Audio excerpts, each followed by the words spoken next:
always think about being in a city where it feels as though something's about to happen. When I think of Glasgow, I think of going out, having fun. Quite an industrial place, and it's kind of grown up so much. Glasgow has so much going on.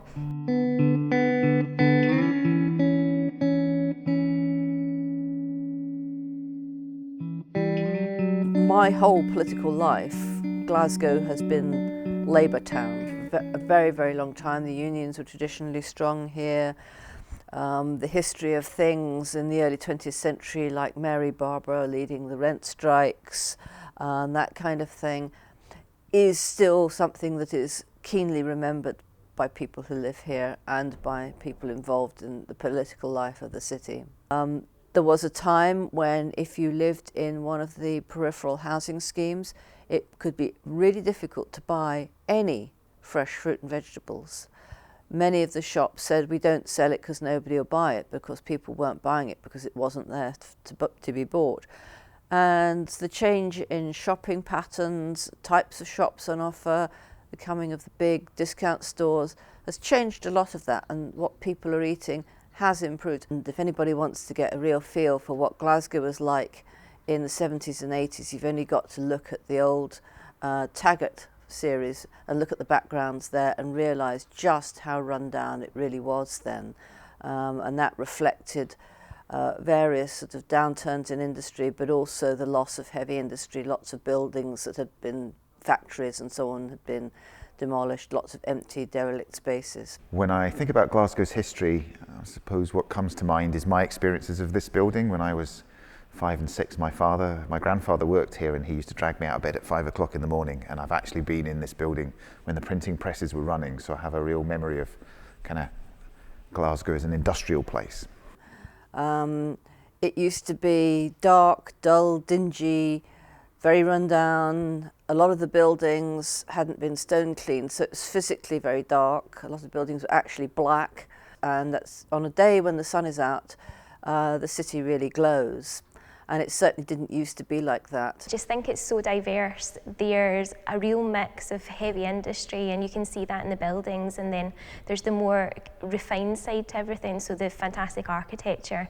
I work in a Charles Rennie Mackintosh designed building, and there's fantastic work like that all around. Just now in Glasgow, it's cheap enough for artists and startups and new things to happen, and that can't happen everywhere. I mean, London's diverse, but it's expensive, and Glasgow's still cheap enough that that creativity can blossom. I think the education system's good. There's a lot of different options. I mean, we have Glasgow University, we have Glasgow School of Art. There's so many different things that are kind of like a kind of mixture of kind of polytechnic colleges with City Glasgow and UWS and things like that, and also kind of more traditional spaces. So there's not one particular route. Yes, the nightlife in Glasgow is really quite good. There's a lot of variety. You've got casinos you can go to. There's a lot of clubs, a lot of bars. Hotels have bars as well. There's a lot of quite cool places that are quite artsy, like the Flying Duck. There's kind of like an alternative place to go.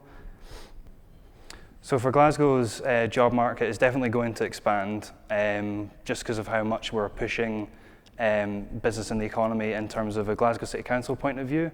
We're really trying to push forward, startup businesses and all that kind of stuff. So hopefully there should be a larger job market going. Glasgow has so much going on, so I think that for young people, there definitely are jobs, and not just menial jobs, jobs in really interesting careers. The city is an interesting place to come, it's an interesting place to live, and I think there's a lot to see that people perhaps don't necessarily notice. You can walk around the town looking in the shop windows, talking to your friends, and not notice some of the interesting stuff around you.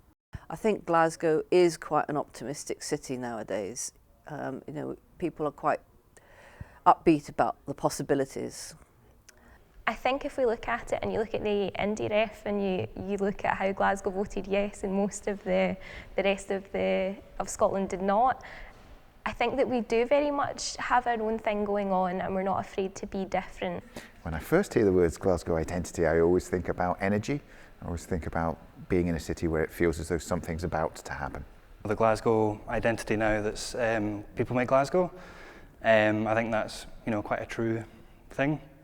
I think my future is in Glasgow. I love my job here. I've never felt restricted by my location in any way. So yeah, I love Glasgow and I would probably stay here. I have to say, I don't see myself ever leaving Glasgow. People sometimes ask me, what brought a Londoner to Glasgow? And I thought, a man, I met a guy who was already living here and I moved up to live with him, and it's been highly successful.